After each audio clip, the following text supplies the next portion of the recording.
While on the phone, Greg Norman, golf legend, and we're very proud and very honored, actually, to have Greg Norman on the phone. Nobody played golf like you, Greg. Nobody, and that's a fact. Well, thank you, Stuart. I enjoyed every step. That's all right, mate. Talk's cheap, okay? Here we go. Now, the top 4 golfers in the world are not going to go to the Rio Olympics. I think that's bad news for golf in the future at the Olympics. I think it might be dead. What say you? Well, I think it all depends on Tokyo, quite honestly. It has a 2 Olympic stint before the IOC decides to vote on it again. And so I think if Tokyo comes off well and all the top players in the world go there, yes, I think we're going to have a good chance of continuing on with golf in the Olympics. But I agree with you, Stuart. It is a black eye. I have made those comments just recently about it. It doesn't look good. There's no question about it. And my comment would be, what happens if the Zika virus is discovered in Florida, for example? If somebody is carrying the virus, do the players not play in Florida anymore? So, look, I do understand. I was part of the last few designers to be involved with the potential design of the golf course there. And the golf course is located on a polluted swamp, so it is a mosquito heaven. And probably of all sports outside of sailing, golfers probably be more susceptible to getting a mosquito bite than anybody else. Well, you're really painting a dark picture there, Greg Norman. I got to tell you, built on a mosquito-infected swamp. Well, there you have it. That's a hazard. What's that about real estate? Location, location, location. I thought you were in the real estate business, Norman. Good luck, man. Well, I just being honest. I've been down there. I've seen it, so I know where it's sitting.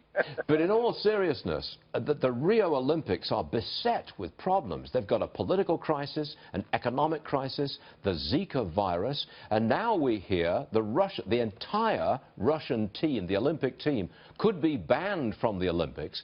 Greg, the last thing this world wants, after all the turmoil of the past 12 months, the last thing the world needs is for a disastrous Olympics. We really don't want that, do we? No, we do not. Sport is a great outlet for many, many people to forget the angst of the world. There's no question. The Olympics, everybody looks forward to every 4 years, whether it's summer or the Olympics. I, as an athlete, just visited Olympia in Greece, the home of the first Olympic Games, and quite honestly, I was totally moved by it. And to see where the Olympics have come from since 776 BC to where we are today, I want to see it continue on. I think it's good for the world, quite honestly. And look, Rio, when they first voted on Rio was a very prosperous city.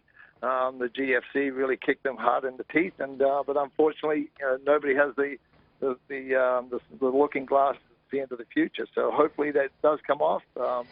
It's too bad about the Russians, but maybe they created their own problems in this one here where the IOC might have to ban it. Greg, I've got a short time, but I do have one last question for you. Gary Player is a frequent guest on the program. Last time he was on, he told me that in his previous 21 rounds, he had averaged a score of 70.